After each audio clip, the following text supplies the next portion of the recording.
finally made a complete year. You've seen us plant these fields. Now you're seeing, I'm going to take you briefly around and show you the consumption. This is March 6th here, 2017, here in the state of Iowa. And you've seen these fields when we planted them. Now I want to show you the annual forage that we plant: beans, corn, and your brassicas, and also your tall tine tuber types. So let's browse around here real quick. What you're looking at before you was the tall tine tubers, and basically there's one old turnip right there, but as you can see, the foliage, it's been completely consumed right to the ground. Now as we turn around over here, this was basically another annual corn. This was completely consumed. I mean, devastated if you was a farmer. I want to walk you down here and just show you what I'm talking about. That's the only piece of corn that was still on a cob that I found in that area right in there, and that would probably be a good 3/4 acre. The rest was nothing but corn cobs. So like I said, they really gleaned that. Now possibly geese or something could land on this field and glean that on off also, because it's not going to go to waste. Now let's walk up on these cornfields up through here. As we walk down through here, I want you to notice, remember back when I was spraying, this is a Roundup Ready type corn, basically weed free down through these rows. And that, I was spraying up here with my little blue tractor and with my sprayer on it, and you see the rows are basically weedless. And that's what the good farming practices require. You have no weeds that were taking nutrition out of the corn itself. And this corn, we were in here a while back in February, and it is completely gleaned. I don't think a picker sheller could have done any better.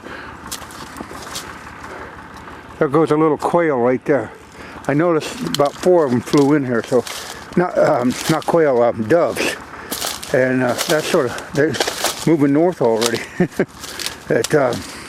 So it's a year-round feeding source, not exclusively to the deer.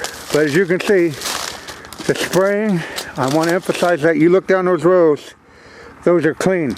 This is not a cultivated field. The weed control was done with Roundup, kept the weeds out, and let your crop grow. And we'll venture over here to the beans. Like I say, this field has served its purpose, completely gleaned out now, and we're going to wander over here to the beans. Now as we're out here on the beans, they have been consumed. There's still some in there. You can see the consumption of the corn. You can see the consumption of the wintergreen. You were there when we planted all this, and now you can see the consumption of the bean field. Now, here's the trick to food plotting. Let's walk on down here. We're going to take a little walk, because I really want to emphasize this.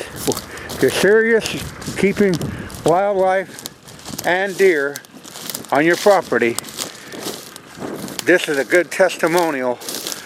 This is gleaned off.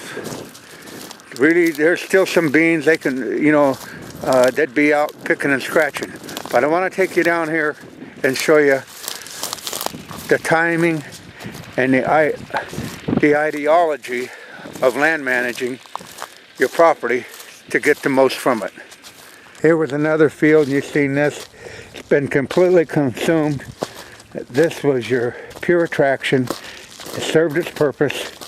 It was completely consumed to the ground. The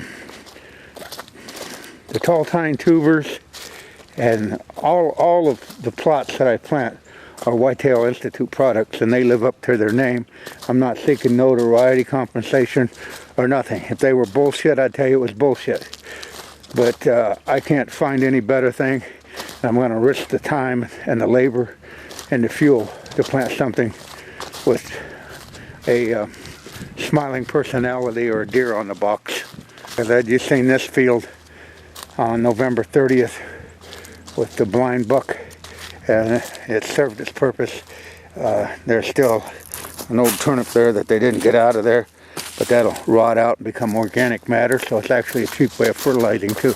All these fields, which is approximately 6 acres up here, have been completely gleaned of forage. I guess we did have some strong winds up here the other night. Blew a YouTube blind down. Going to use that for a turkey blind. Well, have to get it put back up. Like I say, I'm walking through here quite fast, but I want to show you the consumption of these. These are all annual food plots.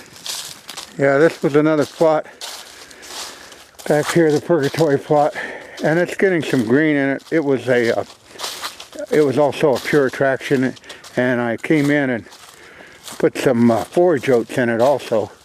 So some of those forage oats are starting to germinate and it's turning a little bit green. But as you can see, I'll put my boot up here. They right to the ground. Yeah, we're coming up on something that's quite interesting. Last year we had a windstorm and it broke this limb off, and it was still alive. So there again, it was alive all fall and shed its leaves. Another form of hinge cutting, and as you can see, we'll get in here hopefully. Yeah, right there. You can see where the deer browsed on those ends of those, and that was, like I said, ice, wind, whatever. But you know, and they really browsed in there on that. And that was a shagbark hickory, and they got right in there, got right after that hardwood. And notice they only ate the tips off, and it fell down sometime in August. Had a big wind come through, but it was alive. But it had a lot of consumption, and right there you can see, yeah, right there you can actually see the deer hair right there on the end of my finger. And it's deer hair right there. So, right there. Pretty interesting. Yeah, now what you're looking at, we're a good quarter of a mile away from where the tractor is sitting up there on that annual. And this is a perennial clover plot. And there's get it zoomed in here. There's right at an acre in there. And that is what the deer are gravitating to now. So as one food plot died off, one food source died off, another one grew, and they will be on that hot and heavy. It's really greened up. I see there's a lot of water in the creek. So that's, as you can tell, that's, oh, where's the creek at? There's the creek, and that's planted where it should be, down in the lowlands where it holds moisture, and it's really greening up, and it's only the March 8th. I fertilized it last week with 6-24-24, so it ought to really get going. I hope you can see that that food plot was planted April 1st, 2015, and it looks like a golf course, and that's what you want. Maybe we'll take a little walk down here and see if we get on it. There's a testimonial in its own right. This is a trail going up to those clover plots, and they've just been hammered, and those are new tracks. It rained down here Monday, and it's really muddy, and these tracks are really fresh, and I'll show you where they were going. Now we're down here, and you can see this new growth on this clover, and it's been fertilized. Got it fertilized last week, and it's really taken off. And like, this is a 5-year-old plot, and that brown in there is, I'm going to have to get after it if I'm going to keep it here. I think I got to keep it here this spring, and I might tear it out and plant a fall annual in here. But you know, you got 5-6 years. I planted it 11, 12, 13, 14, 15. Oh, actually, yeah, it's almost 6 years old. And that grass will get in there. Got up here in the middle, and you can see the brilliant green. And that's the food source that the deer have gravitated to. That's why it's important to plant perennials, or the bedrock, as they say, of your food plot, because they'll be here all year round. And they're the first to green up. And I'm going to show you this. Look at that growth in there. That keeps warming up like that. That'll be 6 inches tall. Now let's venture over here and I'll show you why you have to do that.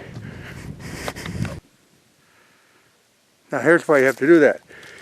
This wintergreen served its purpose. It's completely consumed and has no drawing ability whatsoever. So the deer are going to move. Now to keep them on your property, like I said, you need, I mean, you're not going to keep any deer for any given time on your property. Don't get that wrong. But to keep them coming to your property, seasonal, where they just don't come in on a, per se, kill plot and then they're gone.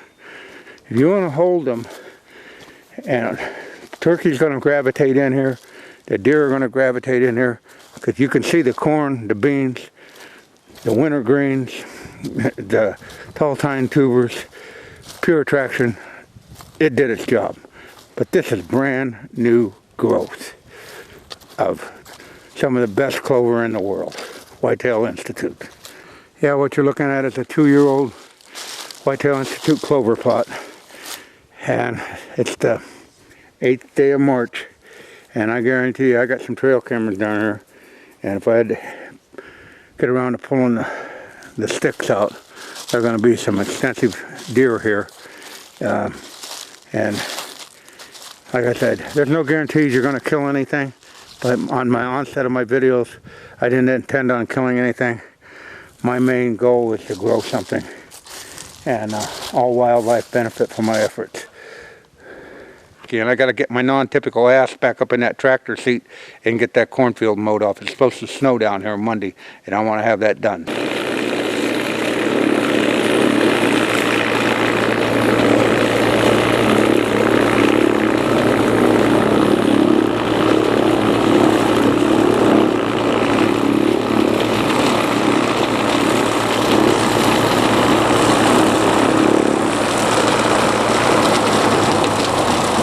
Yeah, we'll get on the tractor and I'll show you my non-typical way of looking for sheds in a cornfield. It's a little noisy and you can only go real slow, but non-typical way of looking for sheds. Hey, you gotta keep looking or you're going backwards. That way, if you can see any sheds in there, don't run over them.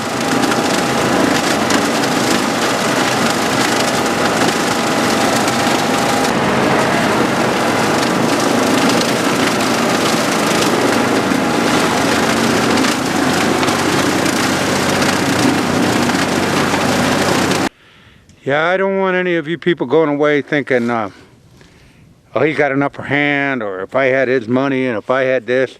Well, if you knew how I got my money, and it wasn't selling drugs, and it wasn't sitting on my ass. It was using these two hands my entire life to make a living and buy the property that I'm standing on to put the crop in and raise the crop. What I'm trying to get at, you can do the same thing. I don't care if you got an acre, I don't care if you got half acre. Plant something.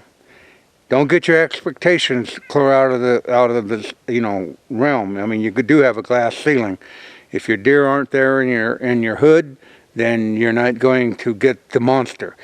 And one other thing, I want to make this quite clear. There are absolutely no mineral licks on my properties. This soil is rich enough. The soil's laden with those same minerals. I bring them to the surface. I will not, and under no circumstances, will I dump minerals in a pile to artificially attract the buck deer, mainly. to one putting its nose in the dirt in one spot on my properties at all. Never. Ain't gonna happen. Because like I said, I'm not trying to grow a freak deer. I'm just trying to help the overall habitat. And I just showed you the diversity that you got to have. You got to have a lot of fall annuals, and the mainstay, you better have perennials. Doesn't mean you're going to kill anything, but means you're going to have one hell of a good time staying connected to the woods. That's it from the non-typical Norwalkian.